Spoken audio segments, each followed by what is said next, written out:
So, hi guys, ang dami kasi nagtatanong kung paano daw gamitin tong sound card na to. Simple lang naman siya gamitin guys. Ito, yung live 1, tas ito yung connector niya. Ito yung isasaksak mo through cellphone na paglalayban mo. Tapos, ito, yung accompany instrument. Yung ano siguro, yung instrument na para yung other cellphone mo na ibo-bluetooth, yung pang music mo. Pero, ano kasi to, pwede siyang Bluetooth, pwede rin nakakonect. Kaya ako ginagamit ko, hindi ko na inaano kasi maraming mga connectors na nandito, naguguluhan ako. Kinoconnect ko na lang siya through Bluetooth. And, ito naman is yung charging niya. Tapos, ito is yung headset. Yan, headset, para maririnig mo yung music kung sakali. Dito yun, dito nakalagay. Ayan, headset. And, ito, headset rin siya. Pwede dalawang headset. And, yung condenser microphone and dynamic mic. Yung dynamic mic yata, yung pang video okay. Tapos, ito, condenser mic. Ito siya. Ito yung ano niya. Tapos, ito guys, yung mic.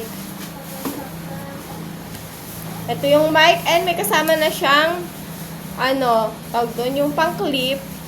Anong tawag doon? Yung holder ng mic. Yan. And, ganito siya gamitin, guys. Ito yung sounds. Ipapakita ko sa inyo. So, hi guys. Ito yung boses ko kapag gamit ko tong condenser mic. Yan. Maraming sound effects to. Like this, oh. Hello! O, diba? Ang cute! Hello! Hello! Hello! Hello! O, diba? Nakita nyo yun? Ay, narinig nyo yun. Nakita. O, ito pa. Yan. Ito pa.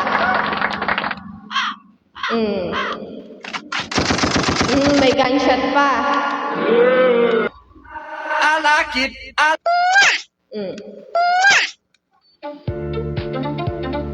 Dile. Ito ang madalas ko gamitin diyan kapag nagwo-welcome ako. Tapos, ito pa. Tapos, ito naman, kapag may nakakatawa naman sa pinag-uusapan nyo, yan. O, diba? Ang dami. Marami. Na-edit din yung echo, yan. Tapos, ito naman, kapag, ayan, yung mic na, ayan, may nakalagay dito, mic. Kapag ito, hininaan mo, hindi ka maririnig sa live. Kapag ganyan naman yan, naririnig nyo ako, dapat isasagin nyo or konti lang kung ayaw nyong malakas. Ganun lang siya. And itry din natin yung may music, guys. Ako kasi, binlutot ko lang siya sa B8.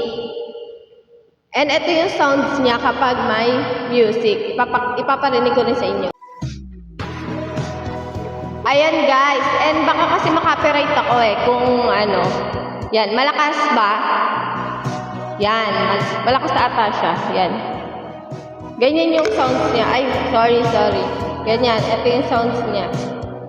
Yan. Dito yon, galing dito yung sa isa kong cellphone. Ito yung i-connect nyo dito sa V8 para makapag-sounds kayo or makapag-video okay kayo, kumanta kayo, ganyan, or magpatugtog lang kayo habang nagla-live. Tapos, ito naman yan, yung cellphone ko na naka-live. Yan yung pang-video nyo na i-connect naman dito sa mismong live. Para naman sorry, nawala na. O, diba guys, napakaganda nito at gamit na gamit talaga sa mga nagla-live stream dyan. At pwede rin naman gamitin nyo to kapag yung magla-live seller din kayo. Napakaganda rin kaya guys, nakakatuwa pag may live, nagla-live ka tapos may ganito ka.